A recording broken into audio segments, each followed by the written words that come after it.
അസ്സലാമു അലൈക്കും. ഓർമ്മയിലൊരു നിലാവിലേക്ക് എല്ലാ മാന്യ പ്രേക്ഷകർക്കും സ്വാഗതം. ഈ പുണ്യ റമദാനിൽ സൂക്ഷ്മതയോട് ജീവിക്കാൻ അല്ലാഹു സുബ്ഹാനഹു വ തആല എനിക്കും നിങ്ങൾക്കും അനുഗ്രഹം ചൊരിയുമാറാവട്ടെ. ഒരുപാട് വിഷയങ്ങൾ നമ്മൾ ഇതിനോടകം സംസാരിച്ചു കഴിഞ്ഞു. ഏറ്റവും പ്രാധാന്യം നിറഞ്ഞ ഒരു വിഷയം, ഇന്നിൻ്റെ വിഷയം സംസാരിക്കാനാണ് നിങ്ങളുടെ മുന്നിൽ നിന്ന് ഞാൻ എത്തിയിരിക്കുന്നത്. ഒന്ന്, മാതാപിതാക്കന്മാരോടുള്ള കടമ. ഒരു മാതാവിൻ്റെ കാൽപ്പാദത്തിൽ കീഴിലാണ് ഒരുവൻ്റെ സ്വർഗമെന്ന് നമ്മളെ പഠിപ്പിച്ചു തന്നു നബി വചനങ്ങൾ. തീർച്ചയായിട്ടും 10 മാസം നമ്മളെ ചുമന്ന് നമ്മളെ പ്രസവിച്ച് ഈ സുന്ദരമായ ഭൂമിയിലേക്ക് നമ്മളെ പരിചയപ്പെടുത്തിയ നമ്മുടെ മാതാവിനോടും നമ്മുടെ പിതാവിനോടും നാം എന്നും കടപ്പെട്ടിരിക്കുന്നു. മാതാപിതാ ഗുരു ദൈവം എന്നാണ് നമ്മളെ പഠിപ്പിച്ചിരിക്കുന്നത്. പക്ഷേ ഇന്ന് വൃദ്ധസനങ്ങളിൽ ഏറ്റവും കൂടുതൽ നമ്മൾ കണ്ടുപോകുന്നത് ഉപേക്ഷിക്കപ്പെടുന്ന വയോജകരായ അച്ഛന്മാരെയും അമ്മമാരെയും ഒക്കെയാണ്. തീർച്ചയായും കരളലിയിപ്പിക്കുന്ന കാഴ്ചകൾ. എന്ത് കാരണങ്ങൾ കൊണ്ട് തന്നെയാണെങ്കിലും നമ്മളെ നൊന്തുപെറ്റ അമ്മയും നമ്മളെ പരിപാലിച്ച അച്ഛനെയും അല്ലെങ്കിൽ വാപ്പായും ഉമ്മയും ഉപേക്ഷിച്ചു പോകുന്ന മക്കൾ ഇന്ന് ഈ കാലഘട്ടത്തിൽ ഏറ്റവും കൂടുതൽ കാണുന്ന ഒരു വിഷയമാണ്. അത് ശരിയല്ല. അത്തരം രീതികളിൽ നിന്ന് നമ്മൾ ഉമ്മത്തുകൾ മാറി നിൽക്കണമെന്നുള്ള കാര്യത്തിൽ യാതൊരു സംശയവും വേണ്ട. നാം ഏറ്റവും കൂടുതൽ നമ്മൾ സ്നേഹിക്കുകയും പരിപാലിക്കുകയും ചെയ്യേണ്ടത് നമ്മുടെ മാതാപിതാക്കന്മാരെയാണ്. ഖുർആനിലും ഹദീസുകളിലും നബിവചനങ്ങളിലുമൊക്കെ വളരെ വ്യക്തമായിട്ട് നമ്മുടെ മാതാപിതാക്കന്മാരോടുള്ള കടമകൾ നിർവഹിക്കുന്നതിനെപ്പറ്റി വളരെ നല്ല രീതിയിൽ തന്നെ നമ്മളെ പഠിപ്പിച്ചിട്ടുണ്ട്. നാം എപ്പോഴും നമ്മുടെ മാതാപിതാക്കന്മാരോട് സ്നേഹമുള്ളവരും അതോടൊപ്പം തന്നെ അവർക്ക് വേണ്ടി മാത്രം അവരുടെ ആഗ്രഹങ്ങൾ, അവരുടെ ഇഷ്ടങ്ങൾ, അത്തരം കാര്യങ്ങൾക്ക് മുൻഗണന കൊടുത്തുകൊണ്ട് ജീവിതത്തെ മുന്നോട്ട് നയിക്കാൻ നാം പ്രതിജ്ഞാബദ്ധരാണ്. ഈ പരിശുദ്ധ റമദാൻ മാസത്തിൽ മാതാപിതാക്കന്മാരോട് ആരെങ്കിലും തെറ്റ് ചെയ്തിട്ടുണ്ടെങ്കിൽ തൗബ ചെയ്ത് അവരോട് മാപ്പറിയിച്ച് അവരെ ചേർത്ത് പിടിച്ചു, അവരെ കൂടെ നിർത്തി, അവരെ സ്നേഹിച്ച്, അവരെ കരുതൽ കൊണ്ട് മൂടി തീർച്ചയായും അവരോടൊപ്പം നിന്ന് സന്തോഷകരമായ ദിനങ്ങൾ ആഘോഷിക്കപ്പെടുവാൻ പരിശുദ്ധ റമദാൻ മാസത്തിൽ സൃഷ്ടാവ് നമ്മളെ അനുഗ്രഹിക്കുമാറാകട്ടെ.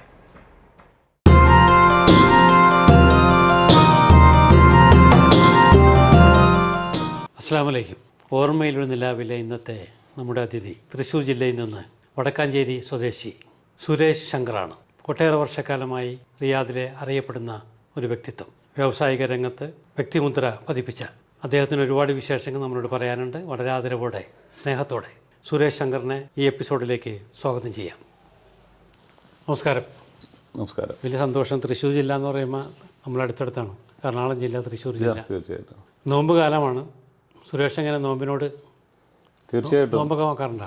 തീർച്ചയായിട്ടും നോമ്പ് മാക്സിമം. പിന്നെ ചില പ്രത്യേക സാഹചര്യങ്ങളിൽ വിട്ടുപോകാറുണ്ട്. എന്നിരുന്നാലും ഈ ഒരു പുണ്യം മതജാതി എല്ലാവർക്കും അതിനെല്ലാം ഉപരിയായിട്ട് ഒരു സംസ്കാരത്തിൻ്റെ സ്വയം നമ്മൾ സംശുദ്ധീകരിക്കുന്നതിൻ്റെ റിഫൈൻ ചെയ്തെടുക്കുന്നതിൻ്റെയൊക്കെയാണ്. അപ്പോൾ തീർച്ചയായിട്ടും അതിൽ പങ്കാളിയാവാറുണ്ട്. നമ്മുടെ സുഹൃത്തുക്കളും കൂട്ടുകാരും എല്ലാവരും ഈ ഒരു മാസത്തിൽ അത് അനുഭവിക്കുമ്പോൾ അവരോടൊപ്പം ചേർന്ന് നിൽക്കാറുണ്ട് എപ്പോഴും. നോമ്പിനെ കുറിച്ച് നാട്ടിൽ വെച്ചാണോ കൂടുതൽ അറിഞ്ഞത്, അത് ഇവിടെ വന്നിട്ടാണോ?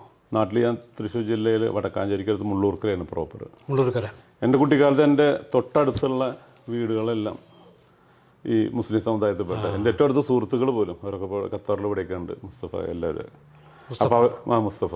അപ്പോൾ അവരുടെ വീട്ടിൽ നോമ്പ് തുറക്കണ നേരമായി കഴിഞ്ഞാൽ കളി കഴിഞ്ഞാൽ നോമ്പുണ്ടാവില്ല എന്നൊന്നും.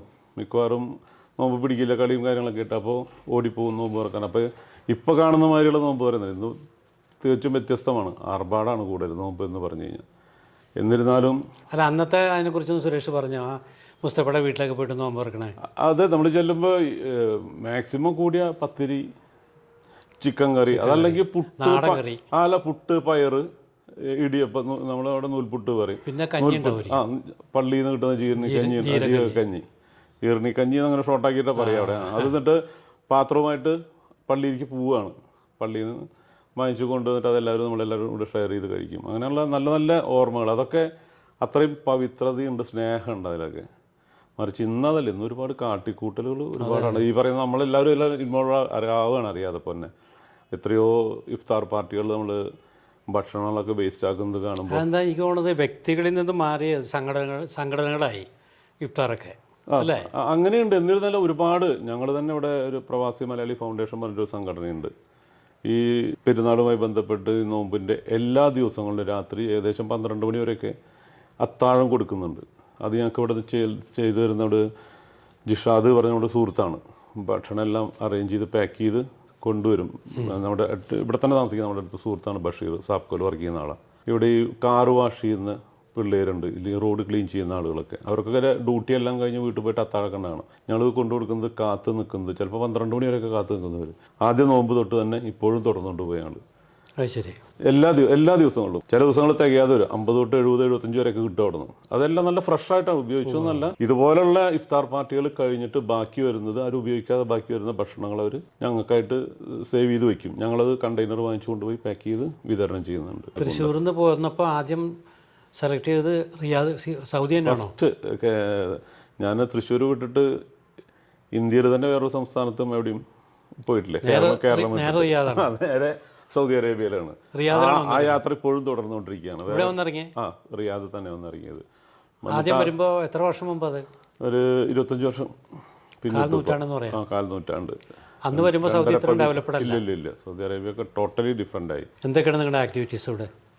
മെയിനായിട്ടുള്ള ആക്ടിവിറ്റി പാർട്ടി പ്രവർത്തനമുണ്ട്. പാർട്ടി അറിയാലോ, ഇന്ത്യയിലത്തെ കോൺഗ്രസ് പാർട്ടീനെ ശക്തിപ്പെടുത്തുന്നതിന് വേണ്ടിയിട്ടുള്ള പിൻബലം നൽകുന്ന പ്രവർത്തനങ്ങൾ ഒരു വഴിക്ക് നടക്കുന്നുണ്ട്. അതോടൊപ്പം തന്നെ പ്രവാസ ലോകത്ത് ഏതൊരു സംഘടനയ്ക്കും നമ്മൾ മുന്നിൽ വയ്ക്കുന്നത് ജീവകാരുണ്യം തന്നെയാണ്. അപ്പോൾ വളരെ ആക്റ്റീവായിട്ട് സാമൂഹിക സാംസ്കാരിക രംഗത്ത് ജീവകാരുണ്യ രംഗത്ത്, കുറച്ച് കലാരംഗത്ത് എന്തൊക്കെ ചെയ്യുന്നു? കലാരംഗത്ത് കോളേജ് പഠിക്കുന്ന കാലത്തൊക്കെ പാട്ടൊക്കെ പാടിയിരുന്നു. ചെറിയതായിട്ട് അവിടെ നാട്ടിലുള്ള ഗാനമേള, നമ്മൾ മുള്ളൂർക്കൽ തന്നെ ഒരു ട്രൂപ്പൊക്കെ ഉണ്ടായിരുന്നു. അപ്പോൾ അങ്ങനെ ചെറിയ ഗാനമേളകൾക്കൊക്കെ പാടും. ആ കഴിവ് മുഖം കിട്ടിയിട്ടുണ്ടാവും. മോള് പാടും. മോള് പാട്ട് പഠിച്ചിട്ടുണ്ട്.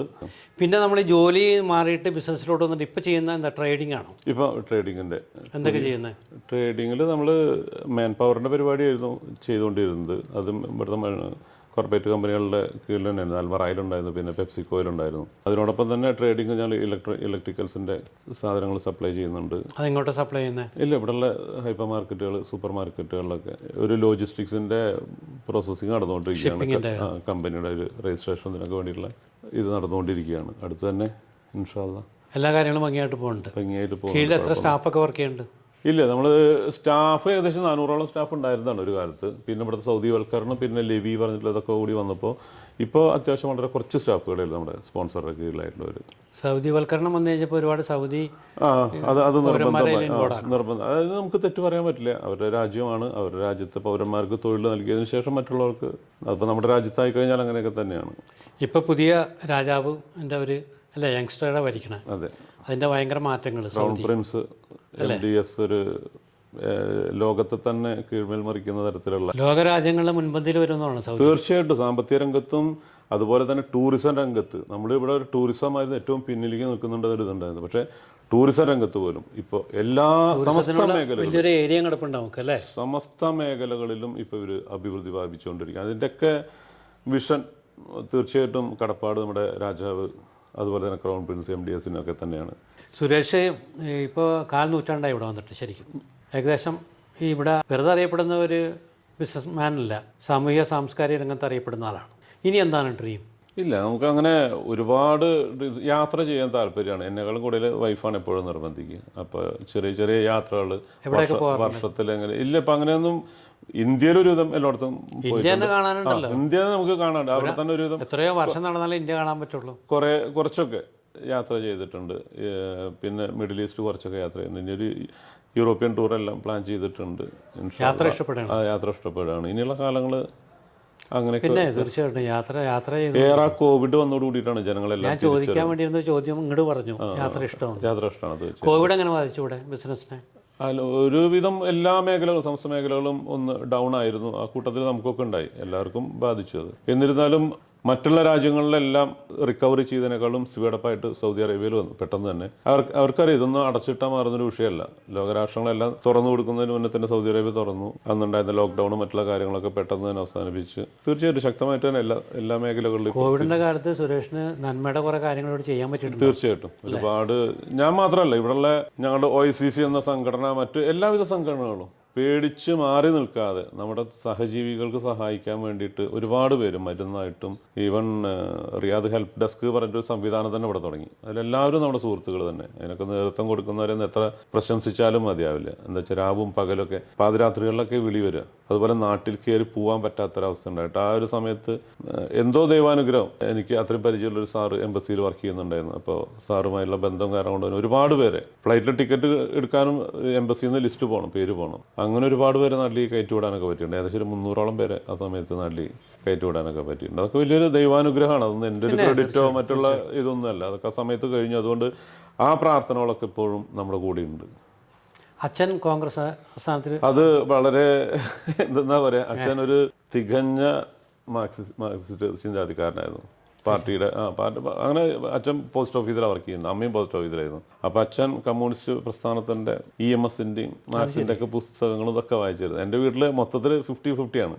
എൻ്റെ അമ്മ തികഞ്ഞ കോൺഗ്രസ് ലീഡറുടെ ആ ഒരു പാതയാണ് ഞാൻ പിന്തുടർന്നിരിക്കുന്നത്. നിങ്ങൾ എത്ര മക്കള്? ഞങ്ങൾ 4 പേര്. അപ്പോൾ അമ്മ ഈവൻ ദേശാഭിമാനി പത്രം വീട്ടിലിടാൻ സമ്മതിക്കില്ല. അച്ഛൻ മരിച്ചതിന് ശേഷം. ചേട്ടൻ കമ്മ്യൂണിസ്റ്റാണ്. അപ്പോൾ ഈ ദേശാഭിമാനി പത്രം ചേട്ടൻ പാർട്ടി പ്രവർത്തകനായതുകൊണ്ട് പത്രം നിർബന്ധമാണ്. അപ്പോൾ പത്രം വീട്ടിൽ നിന്ന് അമ്മ അവരടുത്ത് പറയും അച്ഛൻ മരിച്ചതിന് ശേഷം ഈ പത്രം ഇവിടെ ഇടാൻ പറ്റില്ല അറിയും. അതൊരു ഈ ഇപ്പോൾ ഇലക്ഷൻ്റെ സമയമാണ്. ഇപ്പോൾ വോട്ട് ചോദിച്ച് ചെല്ലുമ്പോൾ അവിടെ പറയും ടീച്ചർ അധികം പോകണ്ട, അങ്ങോട്ട് പോയിട്ട് കാര്യമില്ല, ചീത്തയേക്കും പറയും. കമ്മ്യൂണിസ്റ്റുകാരാച്ചാൽ അവർ പറയും കിട്ടില്ല, വോട്ട് കിട്ടില്ല, ടീച്ചർ വീട്ടിൽ നിന്ന് വോട്ട് കിട്ടില്ല അറിയും. അമ്മ അത്രയും അടിയുറച്ച സഹോദരന്മാരാ? ഒരു ബ്രദർ, ഒരു ബ്രദറും ഞാനും പിന്നെ 2 സിസ്റ്റേഴ്സാണ്. സിസ്റ്റേഴ്സ് 2 പേരും കോൺഗ്രസ്സുകാർ തന്നെയാണ്. നാട്ടിൽ തന്നെ. ഒരു സിസ്റ്റർ ഹൗസ് വൈഫാണ്, ഒരു സിസ്റ്റർ പോസ്റ്റ് ഓഫീസിൽ തന്നെ വർക്ക് ചെയ്യുന്നത് ഒറ്റപ്പാലത്ത്. അച്ഛൻ്റെ പേരെന്താ? ശങ്കരനുത്തച്ഛൻ. അമ്മ TP തങ്കം. സഹോദരിമാരുടെ പേര്? ഒരാൾ രേണുക, ഒരാൾ ജയന്തി. ചേട്ടൻ്റെ പേര് സന്തോഷ്. ഇവിടെ മിസ്സസും മോളും? വൈഫ് രാധിക സുരേഷ് ഇവിടെ ഇന്റർനാഷണൽ ഇന്ത്യൻ എംബസി സ്കൂളിൽ ടീച്ചറായിട്ട് വർക്ക് ചെയ്യുന്നു. ഒരു മോളാണ് കല്യാണി എന്ന് വിളിക്കുന്ന അനാമിക, 12th പഠിക്കുന്നു.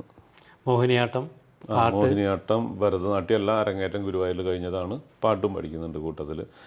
പിന്നെ ചെറിയൊരു ആൽബത്തിലൊക്കെ പാടി അഭിനയിക്കുകയൊക്കെ ചെയ്തിട്ടുണ്ട്. എന്തായാലും സന്തുഷ്ട കുടുംബം ഇവിടെ എല്ലാ മേഖലകളിലും നിറഞ്ഞു നിൽക്കുന്നു. എല്ലാ ആശംസകളും നേരുന്നു. വളരെ തിരക്ക് പിടിച്ച ആളാണ് സുരേഷ് ശങ്കർ. അതിനിടയിൽ ഈ ചാനലിന് വേണ്ടിയിട്ട് ഇത്രയും സമയം നമ്മളോടൊപ്പം എല്ലാ മേഖലകളും നമ്മൾ സംസാരിച്ചു. വലിയ സന്തോഷം. എല്ലാ ആശംസകളും നേരുന്നു. Thank you Rahman sir. ഞാൻ റഹ്മാൻജീനെ ഇങ്ങനെ വരുന്നുണ്ട് റിയാദിൽ പറയുമ്പോൾ തന്നെ അപ്പോൾ തന്നെ വൈഫൊക്കെ പറഞ്ഞിരുന്നു നമ്മുടെ സിനിമയെ പറ്റിയിട്ടാണ്, നയം വ്യക്തമാകുന്നു. ആ ഒരു സിനിമയെ പറ്റിയിട്ടാണ് അതാ പറഞ്ഞു. ആ ഒരു പൊളിറ്റിക്സാണ് നമ്മുടെയൊക്കെ ഭാവനകളുടെ പൊളിറ്റിക്സ്. ഒരുപാട് സന്തോഷം കണ്ടതിനും അതുപോലെ തന്നെ ദർശന ചാനലിനും നിങ്ങളുടെ ഈ പ്രോഗ്രാമിനും എല്ലാവിധ ആശംസകളും. Thank you so much. Thank you.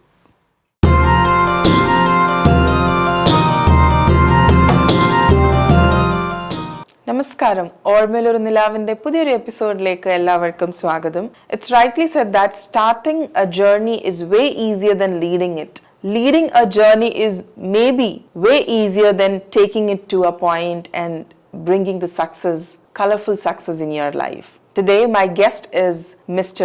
Ashik. He is the managing director of Viva Group of companies in Saudi Arabia. They have branches in Riyadh, Jubail, and so many places in Saudi Arabia. The journey started back in 1992. ജോലി എന്നൊരു സ്വപ്നമായിട്ട് ഇവിടെ എത്തിയെങ്കിലും വളരെ പെട്ടെന്നായിരുന്നു. Within a span of 5 years, he decided to start his own business. That is what we can see Viva Group in Saudi Arabia today. സാറിൻ്റെ ഒരുപാട് വിശേഷങ്ങളാണ് നമുക്ക് ചോദിച്ചറിയാനുള്ളത്. ബിക്കോസ് ആ ജേർണി എങ്ങനെയായിരുന്നു ഒരു തുടക്കത്തിലുണ്ടായത്? ഇത്ര വർഷം, more than 3 decades ആണ് ഇപ്പോൾ കംപ്ലീറ്റ് ചെയ്തിരിക്കുന്നത്. അതിൻ്റെ ഇടയ്ക്ക് വന്നത് ഹൈസ് ആൻഡ് ലോസ് എങ്ങനെയുണ്ടായിരുന്നു, അതിൻ്റെ കാര്യങ്ങളൊക്കെ നമുക്ക് ചോദിച്ചറിയാനുണ്ട്. And the main thing is we are going to the holy month of Ramadan and this month is considered as the most prominent months of the year, preferably in GCC. ഇപ്പോൾ റമദാന്റെ വിശേഷങ്ങളും നമുക്ക് ചോദിച്ചറിയാം. ഇന്ത്യയുടെ റമദാൻ, ഇവിടെ റമദാൻ എങ്ങനെയാണ് പോകുന്നത് എന്നൊക്കെ നമുക്ക് ചോദിച്ചറിയാം. അതിന്റെ മുന്നേ ഞാൻ എൻ്റെ ഇന്നത്തെ ഗസ്റ്റിനെ ഈ ഒരു പ്രോഗ്രാമിലേക്ക് സ്വാഗതം ചെയ്യുന്നു. നമസ്കാരം സർ. നമ്മൾ ഇപ്പോൾ റമദാൻ മാസത്തിലാണ് ഉള്ളത്.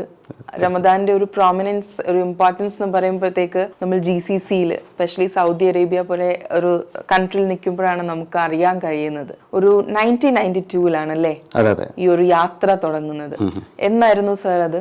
92 ഡിസംബർ 25 ആയിരുന്നു. ക്രിസ്മസിന്റെ അന്നായിരുന്നു ആ ഒരു യാത്ര. എങ്ങനെയാണ് സർ ആ ഒരു തുടക്കം വരുന്നത്? തുടക്കം ഞാൻ ഫാദറിൻ്റെ ബിസിനസ്സൊക്കെ മദ്രാസിൽ നമ്മൾ റെസ്റ്റോറൻ്റൊക്കെ മാനേജ് ചെയ്യുന്നവിടൊക്കെ ചേട്ടച്ചാർ ഇവിടെ ഉണ്ട്, പിന്നെ അമ്മാവന്മാർ എല്ലാം ഈ സൗദിയിൽ GCC കച്ചവടക്കാരാണ്. അപ്പോൾ അങ്ങോട്ട് പോരണ ആഗ്രഹം വന്നു. അപ്പം ഇങ്ങനെ പോന്നു. മദ്രാസിലേക്ക് പോയില്ല? മദ്രാസിൽ 2 വർഷം ജോലി ചെയ്യുന്നു. ഇവിടെ വരുമ്പോ ഫസ്റ്റ് റിലേറ്റീവ്സിന്റെ കൂടെ തന്നെ? അതെ ബ്രദറിന്റെ കൂടെ ആയിരുന്നു. ബ്രദറിന്റെ കൂടെ? ബ്രദർ നമുക്ക് ബേസ് തന്നാണ് സപ്പോർട്ട്. ബ്രദർ അമ്മാവന്മാരെല്ലാം കോയിനൂർ ഗ്രൂപ്പ് പറഞ്ഞിട്ടാണ് അമ്മാവന്മാര്. കോയിനൂർ ദുബായില് സൗദിയിലൊക്കെ ഉണ്ട്. അപ്പൊ നമുക്ക് ബേസ് ഇവിടെ ഉണ്ടായിരുന്നു. അപ്പൊ പിന്നെ ധൈര്യത്തില് വന്നു. 5 വർഷം അവരുടെ കൂടെ തന്നെ ജോലി ചെയ്തു. അവരുടെ കൂടെ തന്നെ. പിന്നെ നമ്മള് ബ്രദേഴ്സ് ഒരുമിച്ച് തന്നെ ഇപ്പൊ ഒരു ഫാമിലി തന്നെ. ഇപ്പൊ എല്ലാവരും കുടുംബത്തില് കുറെ പേരുണ്ട് നമ്മളെ ബിസിനസ്സില്.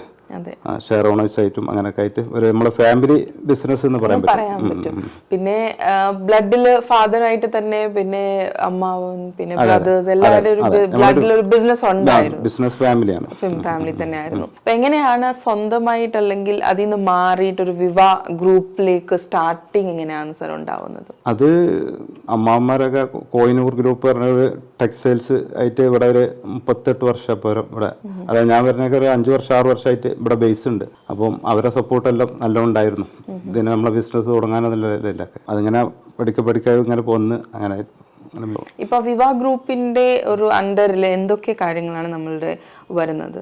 നമ്മള് മെയിനായിട്ട് ഗാർമെന്റ്സ്, പിന്നെ ഇലക്ട്രോണിക്സ്, പെർഫ്യൂം, വാച്ചസ് അങ്ങനെ. പിന്നെ ലുലു ഹൈപ്പറിന്റെ ബ്രാഞ്ചിലെല്ലാം നമ്മളെ പെർഫ്യൂം വാച്ചസ് എല്ലാം ഉണ്ട്, ഷോപ്പായിട്ടുണ്ട്. ഇലക്ട്രോണിക്സും ഉണ്ട്. റിയാദ് അല്ലാതെ സാർ എവിടെയൊക്കെയാണ് ബ്രാഞ്ചസ് വരുന്നത്? നമ്മള് ജുബൈലുണ്ട്.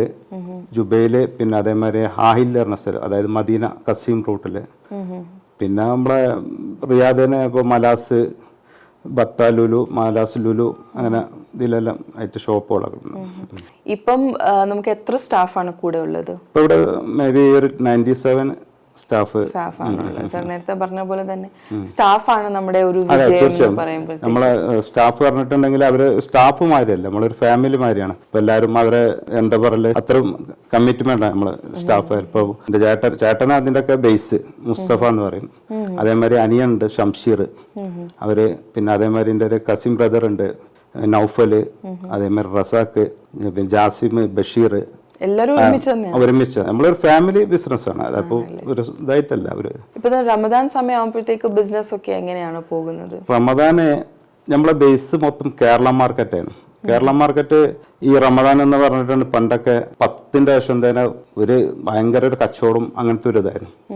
ഇപ്പോ ഈ കേരള മാർക്കറ്റ്, നമ്മളിപ്പോ കേരള മാർക്കറ്റിന്റെ, അതായത് ബത്ത കേരള മാർക്കറ്റ് എന്ന സ്ഥലത്ത് ഇപ്പൊ ബിസിനസ് ഒക്കെ കുറച്ച് മോശമായിട്ടാണ് കാണുന്നത്. വേറെയുള്ളതിലൊക്കെ വലിയ കുഴപ്പങ്ങൾ കാണില്ല. നീ സ്റ്റാർട്ട് ആവാൻ 25th റമദാനിൽ തുടങ്ങും. പിന്നെ ഇത് ഒരു നല്ലൊരു കച്ചവടം പ്രതീക്ഷിക്കുന്നുണ്ട്. സാർ കൊച്ചിലെ ഏത് പ്രായമായപ്പോഴാണ് ഫസ്റ്റ് ഫാസ്റ്റിംഗ് വെച്ചത്? ഫാസ്റ്റിംഗ് അന്ന് ഒരു 10 വയസ്സിലൊക്കെ തുടങ്ങും. പക്ഷെ വീട്ടുകാര് നിർബന്ധിക്കും. എന്നിട്ട് 10 മണിക്ക് ഇന്നതാക്കിയാൽ ഇത്ര എടുത്താൽ മതി അറിയും. പിന്നെ പിന്നത്തെ ദിവസം അടുത്ത ദിവസം പറയും ഉച്ചക്ക് ഇതെടുത്താൽ മതി. പിന്നെ അടുത്ത ദിവസം ഉച്ചക്ക് കൂടെ എടുത്താൽ ഈ ഒരു നോമ്പ് 100 എന്ന് പറഞ്ഞുകൊണ്ട് നമ്മളൊരു അതാണ് നമ്മൾ സ്റ്റാർട്ടിങ് സ്റ്റെപ്പായിട്ട് വന്നത്. ഉമ്മ എപ്പോഴും ഉണ്ട്? ഇല്ല, ഉമ്മയും വാപ്പയും മരിച്ചു.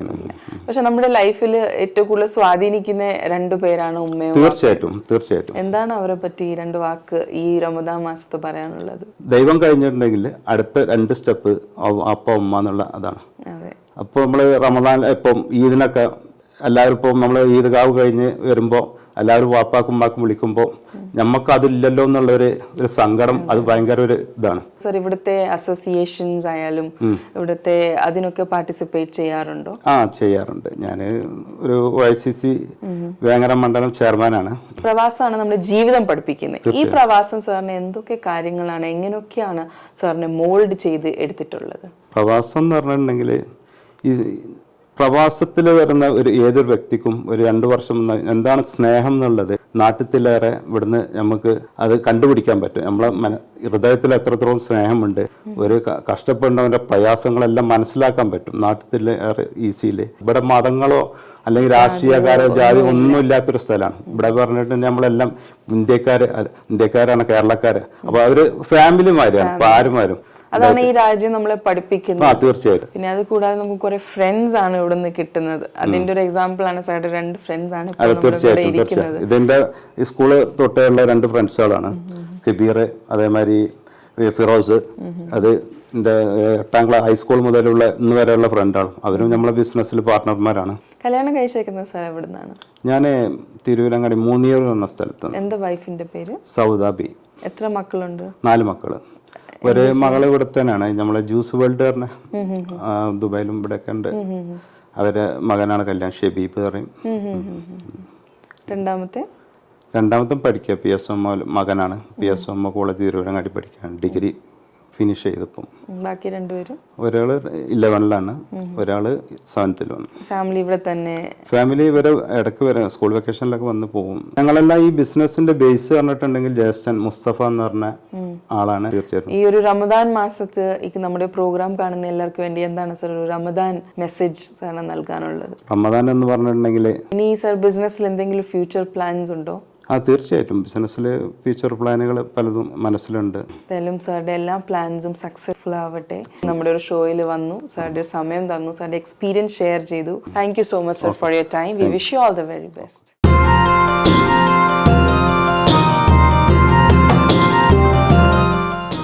അസ്സലാമു അലൈക്കും. ഓർമ്മയിലൊരു നിലാവ് മാന്യ പ്രേക്ഷകർക്ക് ഈ എപ്പിസോഡിലേക്ക് സ്വാഗതം. പരിശുദ്ധ റമദാൻ ഇങ്ങനെ കടന്നു പോവുകയാണ്. ഇപ്പോൾ അവസാനത്തെ 10-ലാണ്.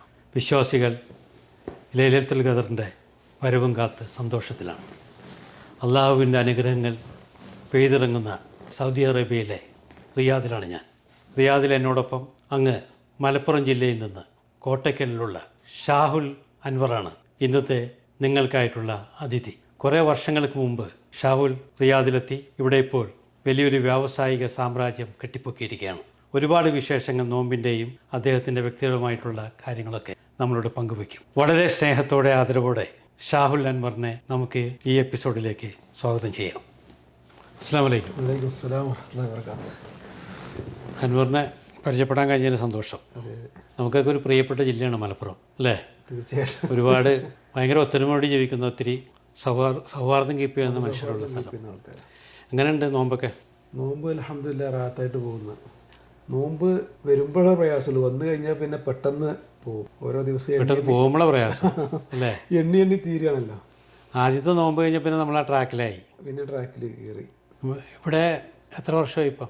ഇവിടെ ഞാൻ 20 വർഷമായി. 2004 അൽഹർജിൽ വന്നതാണ്. ഇവിടുന്ന് 100 കിലോമീറ്റർ. അന്ന് ഫാദർ ഉണ്ടായിരുന്നു. ഫാദർ ഗൾഫിലുണ്ടായിരുന്നു. ഫാദർ ഉണ്ടായിരുന്നു. അങ്ങനെയാണ് ഇങ്ങോട്ട് വരുന്നത്? അങ്ങനെയാണ് ഇങ്ങോട്ട് വരുന്നത്. അല്ലെങ്കിൽ വേറെ രീതിയിൽ പോയനെ? അല്ലെങ്കിൽ വേറെ രീതിയിൽ പോകും. അതിന് നമ്മളൊരു മലപ്പുറം ജില്ലക്ക് വേറൊരു പ്രത്യേകത ഉണ്ട്. അവിടെ അന്ന് ഞങ്ങളുടെ കാലഘട്ടത്തിലൊക്കെ എന്ന് പറഞ്ഞാൽ SSLC വരെ പഠിക്കുക, പിന്നെ നേരെ എങ്ങനെയും പാസ്പോർട്ട് എടുക്കുക, ഒപ്പിക്കുക, പോരുക. ആ ഒരു ചിന്താഗതിയാണ്. കാരണം എന്താ വെച്ചാൽ നമ്മൾ കണ്ടു വളരുന്ന നമ്മളെ രക്ഷിതാക്കൾ, മാതാപിതാക്കളാണ്. അവർ എല്ലാവരും ഇവിടെ ഗൾഫിൽ ഉള്ള ആൾക്കാരാണ്. അപ്പോൾ പിന്നെ മക്കൾ സ്വാഭാവികമായിട്ടും അങ്ങോട്ട് പോകും. പ്രത്യേകിച്ച് മുസ്ലിം സമുദായം മാത്രമാണ് ആ രൂപത്തിലേക്ക് പോയത്. മറ്റുള്ളത് അവർ അവിടെ തന്നെ PSC എഴുതിയിട്ടും മറ്റുള്ളത് ജോലിക്ക് കയറാനുള്ളത് ഇന്നിപ്പോൾ അത് മാറി. ഇന്ന് മാറി. ഇന്ന് മുസ്ലിം സമുദായത്തിൽ വിദ്യാഭ്യാസമുള്ള ഒരുപാട് പേര് വന്നു. ആദ്യത്തെ ഒരു നോമ്പിൻ്റെ ഓർമ്മ വീട്ടിൽ നിന്ന് എങ്ങനെയാണ്? അന്ന് ഈ അത്താഴത്തിന് എണീക്കുക എന്നുള്ളത് നമുക്ക് ഭയങ്കര വലിയ പ്രയാസമുള്ള കാര്യമാണെങ്കിലും നേരം പോലത്തെ നമ്മളെ വിളിച്ചില്ലാന്ന് അറിഞ്ഞാൽ നമുക്ക് ഭയങ്കര മാനസിക വിഷമം ഉണ്ടാകും. അത് ശരി. അത് കഴിക്കാൻ പറ്റാത്ത നമ്മൾ ഇടത്താഴത്തിന് വിളിച്ചില്ലെങ്കിൽ വിഷമമാണെങ്കിലും ഏറ്റവും സന്തോഷമുള്ള കാര്യം 1000 രൂപ വാങ്ങി കൊടുക്കുമ്പോഴാണ്, അല്ലേ? അത് തീർച്ചയായിട്ടും. അവരിങ്ങനെ വെയിറ്റ് ചെയ്ത് കൊണ്ടിരിക്കുകയല്ലേ. നിങ്ങളങ്ങോട്ട് ആകുമ്പോൾ ഉമ്മയൊക്കെ ഒരുപാട് പലഹാരങ്ങളൊക്കെ ഉണ്ടാക്കും. ഞങ്ങളിൽ നിന്നൊക്കെ വ്യത്യസ്തമാണ് മലപ്പുറം, കോഴിക്കോട്, അല്ലേ? അത് കോഴിക്കോടാണ് കൂടുതൽ. അവിടുത്തെ പലഹാരങ്ങളൊക്കെ ഞങ്ങളുടെ എറണാകുളം ജില്ലയിൽ നിന്നൊക്കെ വ്യത്യസ്തമാണ്, അല്ലേ? അതെ. ബാപ്പ എന്ത് ചെയ്യായിരുന്നു ഇവിടെ? അപ്പോൾ ബാപ്പ ഇവിടെ ആദ്യം ജോലിക്ക് വന്ന് പിന്നെ ഹോട്ടൽ നടത്തി. ഹോട്ടൽ നടത്തിയായിരുന്നു. ഇന്ന് ബാപ്പ ഇവിടെ ഉണ്ടോ? ഇല്ല, ബാപ്പ പോയി. ഞാൻ വന്ന് 2 വർഷം കഴിഞ്ഞിരിക്കാനാണ് ബാപ്പ പോയത്. മൂത്ത മോനാണോ? ഇവിടെ എന്തൊക്കെയാണ് നമ്മൾ ചെയ്യുന്നത്? ഇവിടെ നമ്മൾ ഇലക്ട്രിക്കൽ പാനൽ ബോർഡ് മാനുഫാക്ചറിങ് ആണ്. Manufacturing, supply, installation. അതായത് മെയിനായിട്ട് നമ്മൾ ചെയ്യുന്നത് നമ്മുടെ കസ്റ്റമേഴ്സ് കോൺട്രാക്ടിങ് കമ്പനീസാണ്. കോൺട്രാക്ടിങ് കമ്പനി അവരെ കയ്യിൽ നിന്ന് നമ്മൾ അവരെ എൻക്വയറി വാങ്ങിക്കും, ഓർഡർ എടുക്കും. ഇലക്ട്രിക്കൽ നമുക്ക് തരും പാനൽ ബോർഡിൻ്റെ. അത് നമ്മൾ ഡിസൈൻ ചെയ്ത് അവരെ സൈറ്റ് എഞ്ചിനീയർ അവിടെ കയ്യിൽ നിന്ന് അപ്രൂവൽ വാങ്ങിക്കും. എന്നിട്ട് മാനുഫാക്ചറിങ് തുടങ്ങി. അതിന് നമുക്ക് വലിയ യൂണിറ്റൊക്കെ ഉണ്ട് ഇവിടെ. ഇവിടെ നമുക്ക് യൂണിറ്റ് ഉണ്ട്, സ്റ്റീൽ ഫാബ്രിക്കേഷൻ ഉണ്ട്, അത് കഴിഞ്ഞാൽ പൗഡർ കോട്ടിങ്ങിൻ്റെ സെക്ഷൻ ഉണ്ട്, പിന്നെ electrical bus bar, copper bus bar, bending, sharing, punching, അതൊക്കെ പ്രോസസ്സിങ് ഉള്ള മെഷീൻ ഉണ്ട്. പിന്നെ കൺട്രോൾ പാനലുകൾ ചെയ്യാനുള്ള എഞ്ചിനീയേഴ്സ്, ടെക്നീഷ്യൻസ്. അൽഹംദുലില്ലാ നന്നായിട്ട് പോകുന്നുണ്ട്. അൽഹംദുലില്ലാ. എത്ര സ്റ്റാഫുണ്ട് ഇപ്പോൾ? നമുക്കിപ്പോൾ 30ഓളം സ്റ്റാഫുണ്ട്. അവരൊക്കെ നമ്മുടെ നാട്ടുകാരുണ്ടായില്ലേ? അതിൽ കൂടുതലും ഇന്ത്യക്കാരിൽ കൂടുതൽ കേരളൈറ്റ്സാണ്. ഇതെന്താ സംഭവം? ഇതിങ്ങനെ ഒരുപാട് മൊമെന്റോസ് ഉണ്ട് ഇവിടെ ഓഫീസിൽ. ഇത് നമ്മൾ ഇവിടെ ഞങ്ങളെ മെയിൻ എന്റർടൈൻമെന്റ് പരിപാടി എന്ന് പറഞ്ഞാൽ വടംവലിയാണ്. ഞങ്ങൾക്ക് വടംവലി ടീമുണ്ട്. വടംവലിക്ക് കിട്ടിയതാണ്. ഇതിവിടെ കേളി നടത്തിയൊരു പരിപാടി കിട്ടിയതാണ്. അതുപോലെ മറ്റുള്ള സംഘടനകൾ KMCC ആണെങ്കിലും, അതുപോലെ റിമാൽ പറഞ്ഞ മലപ്പുറത്തിന്റെ കൂട്ടായ്മ ഉണ്ട്, റിയാദ് മലപ്പുറം കൂട്ടായ്മ. അതുപോലെ നമുക്ക് പ്രാദേശികമായിട്ട് സംഘടന ഉണ്ട്, കനിവ് റിയാദ് പറഞ്ഞിട്ടുണ്ട്. ഇവിടുത്തെ ഈ കേളി അങ്ങനെയുള്ള OICCയിലൊക്കെ ആക്റ്റീവാണോ?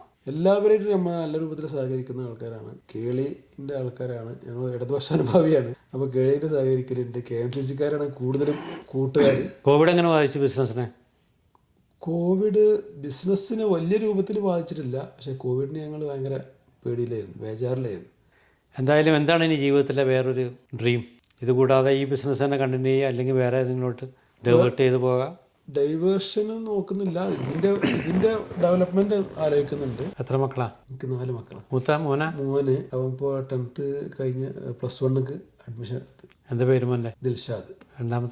രണ്ടാമത്തത് ഷഹ്മ ഫാത്തിമ 7th സ്റ്റാൻഡേർഡ്. ഇപ്പോൾ 8th ജയിച്ച് പ്രാവശ്യം. മൂന്നാമത്തെ ആയിഷ ഡാനിയ, അവള് ഫസ്റ്റ് സ്റ്റാൻഡേർഡ് മോള്. പിന്നെ മുഹമ്മദ് ഹസ്സ KG. ബിസിനസിന്റെ പേരെന്താ? ഭാര്യയുടെ പേര് ആരിഫ. എന്തായാലും വലിയ തിരക്കിനിടയിൽ കുറച്ച് സമയം ഞങ്ങളുടെ ചാനലിന് വേണ്ടിയിട്ട് ഓർമ്മയിലൊരു നിലാവിലെ നോമ്പ് വിശേഷങ്ങളും സ്വന്തം വിശേഷങ്ങളൊക്കെ പങ്കിടാൻ സമയം കണ്ടെത്തി ഇത്രയും സമയം ഇരുന്നതിൽ വലിയ സന്തോഷം. അതിന് ഞാൻ നന്ദി പറയുന്നു. എല്ലാവിധ ആശംസകളും നേരുന്നു. ഇനിയുള്ള പുതിയ സ്വപ്നങ്ങളൊക്കെ പൂവണിയട്ടെ. അസ്സലാമു അലൈക്കും.